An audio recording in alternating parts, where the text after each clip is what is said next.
Hey, how's it going, guys? Mr. Boss for the win here, and in today's Red Dead Redemption 2 video, we're going to be talking about the secret life of Dutch van der Linde and what happens to him at the end of the epilogue when he walks away from Micah's hideout. We're going to be discussing all of that and more in this video today. So I think it's important before we start this to get a little bit of background on Dutch. We know he was born in 1859 to an unnamed father who actually fought for the Union in the Civil War and actually died at the Battle of Gettysburg, and a woman named Greta. Now, not much is known about his younger days, but he seemed to develop a grudge against Southerners because of his father's death. And this might indicate to us why he doesn't love being in Saint Denis and Lemoyne when we reach the later chapters of the game. Now, Dutch also mentions that he left his home when he was around 15 years old because he rarely got along with his mother, whose death Dutch only found out several months after the fact from an uncle of his. And this troubled childhood actually caused Dutch to form his own gang after befriending Hosea Matthews, a con artist who tried to rob Dutch, and Dutch was trying to do the same thing to him. Now, we know that Dutch and Hosea are the founding members of the gang, and that Arthur eventually joined them very early on. There's actually a photo of young Dutch, young Hosea, and young Arthur that can actually be found in Arthur's sort of tent area.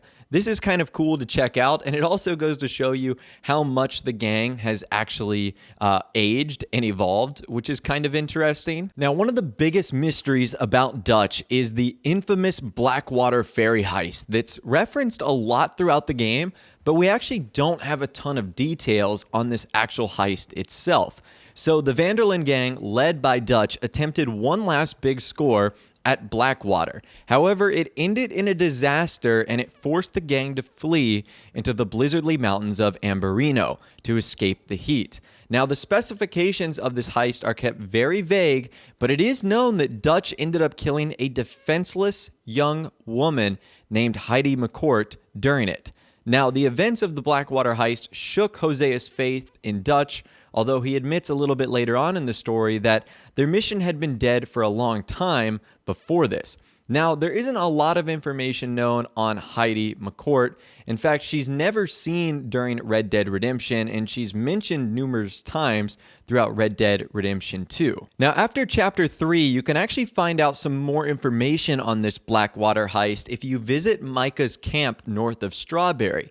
There's a newspaper scrap that says, May 1899, outlaw gang wanted over heist. Pinkerton's increase search. It says a gang of criminals believed to be under the outlaw of Dutch van der Linde escaped with approximately $150,000 after a bloody gunfight with Pinkerton agents in Blackwater yesterday. The bank was moving the money out by boat after a string of stagecoach robberies in the area. The authorities believe that the men must have stashed the money in Blackwater before fleeing, and the town remains on high alert. This is one of the largest robberies in recent years, and that's where it cuts off. We can't see the rest. So $150,000 back in 1899 has to be the equivalent of like multi-millions of dollars today. So it was an insane robbery, but they didn't get to keep the money. They had to stash it away. Now, at that same location, you can also see a wanted poster for Dutch too. His award was apparently $1,000, and he is wanted dead or alive for robbery and murder. So Dutch had a $1,000 bounty on his head. That is pretty crazy. That's one of the highest bounties you can achieve in the game. And for a single person, that is insane. Now, if you also read the very first newspaper you can acquire, for me, this was the Saint Denis Times 43, you can actually figure out more details on that Blackwater heist. It says, Blackwater locked down. Bankboat heist largest robbery in years. Dutch's boys accused. Bounties placed. It says, after a bloody showdown that resulted in the seizure of a large quantity of banknotes being shipped by boat, Pinkerton agency officials have restricted access to the town of Blackwater while a massive manhunt is underway. Officials issued bounties on the heads of Dutch van der Linde and his gang, commonly known as Dutch's Boys. Banks looked to shipping assets via boat as a more reliable means of transportation. The deadly attack resulted in the loss of $150,000, the largest robbery in the region in recent years. Authorities believe that the men may have stashed the money in Blackwater before fleeing. Reports indicate that many are searching high and low for the stash, upending public spaces and neighboring gardens. So we get more details on ultimately what happened right there. Now, throughout the game, we see our two main characters, John and Arthur, have completely different views on Dutch based off of their own personal experiences with him. So Arthur, since he had been with Dutch since he was a relatively young man, thought that he had changed and even held out hope to his last breath that Dutch was still a good guy and was going to do the right thing. However, John had a much different opinion. He thought that Dutch was always like this and that his mask just eventually slipped. So John thought that Dutch was always a bad guy, and all this pressure from running from the law and constantly moving, caused him to be like this. However, Arthur thought that he was a good guy and that just something snapped inside of him. So you do have like different views from the different characters, which is certainly kind of interesting. And then after chapter 6, we actually don't see Dutch until the very end of epilogue 2, although he can be read about in one of the newspaper reports. There's an article that says, "Notorious bad man alive, Vanderlyn seen reported in tall trees." A dispatch from Tall Trees reports a sighting of infamous outlaw Dutch Vanderlyn, who has been on a bloody run from the law for many years now. The notorious Dutch's Boys gang once plagued the state, but it was believed to have disbanded as long as 1899. Two of his henchmen, Hosea Matthews and Arthur Morgan, were both killed in separate raids by Pinkerton agents that same year.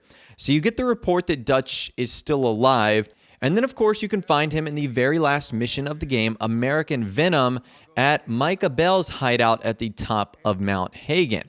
And a lot of people are wondering, what is Dutch doing there? Did he team up with Micah to eventually go back and get the money? Because they didn't seem to have the best relationship. Even at the end of chapter 6, Dutch walks away from Micah. It's not like he joins him. So I don't think he had like a clear loyalty to Micah. The entire situation is very strange. And then, of course, we see at the very end, the once very charismatic and full of words Dutch basically didn't know what to say. I don't know if he realized what he did was wrong or if he realized working with Micah was not the best bet. But we end up seeing him save John and Sadie's life by shooting Micah, and then he mysteriously walks away. He doesn't even respond to John saying thank you to him. It's so weird. He doesn't go back for the money, which there's $15,000, $20,000 still left over from the $150,000 that was originally recovered from the Blackwater score. He just lets John take it. It's so weird. And that's kind of made me wonder, where does Dutch go after this? I mean, we clearly know that he's a big part of the first Red Dead Redemption game, so it's not like he just wandered off and never appeared again, because he clearly does at the beginning of Red Dead Redemption 1. So that's the big question, because there is about a 4-year gap between the end of Epilogue 2, which is in 1907, and then 1911 when Red Dead Redemption takes place. So where does Dutch go for those 4 years? If I had to take a guess, he would just be laying somewhere low.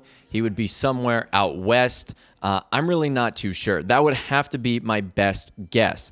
Some people say that he might have gone back to Blackwater, although I'd find that highly unlikely. Maybe he went back to visit his mother's grave, which we mentioned that his mother was named Greta a little bit earlier in the video. You can actually find her grave in Blackwater. The tombstone is a little bit hard to read, but it says Greta Vanderlyn, loving mother to her son Dutch. I think it says 1835 to 1881, which means she would have died about 18 years before the start of Red Dead Redemption 2. And then there's a little quote that says, "There was grace in her steps, love in every gesture." Again, it's kind of hard to read, but that's what it says on her tombstone. And I have speculated, this again is just my personal guess, that that's actually where they put the Blackwater money, in her grave.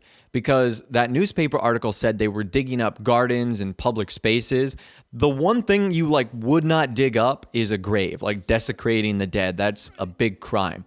So that would be like the one logical place, if it was stashed in Blackwater, that they actually put it. I mean, that would just kind of make sense at the end of the day. Now, the last thing I want to talk about before we wrap things up today is, what if it was a love interest that started the unraveling of Dutch Vanderlyn? So at the very start of the game, it looks like another person, Molly O'Shea, seems to be Dutch's romantic love interest. But throughout the game, you hear a character that is commonly mentioned, Annabelle. There's no last name, there's no other pictures of her, you don't see her in game. She was either a member or an associate of the Vanderlyn gang and had a very close relationship with Dutch. Now, at some point prior to our start of the game in 1899, Dutch killed the brother of his one-time associate, Colm O'Driscoll, who in return took Annabelle's life. And her death would start the long-standing feud that we see between the O'Driscolls and the Vanderlyn gang throughout the game. And Dutch clearly mentioned several times throughout the game that he had a strong relationship and a strong feeling for Annabelle. So was her death one of the reasons for the unraveling of his personality, his character, and what leads him to the path we sort of see? I mean, love does some strange things to people, and I wouldn't even put it above affecting someone like Dutch Vanderlyn. So that's something to think about as well. It might have been like a super small part of the lore of the game, but it could have had a huge impact on what Dutch does and how the rest of the events sort of unfold. But anyways, that right there is the secret life of Dutch Vanderlyn that you might not have known about. One of the most interesting characters in the Red Dead Redemption series and of course in RDR2. I'd love to hear from you guys in the comments down below. What do you think happened to Dutch after the end of Epilogue 2? Where did he go? Who did he interact with? You know, why did he let John do what he did at the top of the mountain? Let me know your thoughts, opinions, and more in the comments down below. If you did go on to enjoy this video, though, a like rating would, of course, be awesome. And subscribe to my YouTube channel if you are new or you like daily Red Dead Redemption 2 videos like this. With all the way, guys, like I said, thanks so much for watching. Take care, and I'll see you guys in the next video.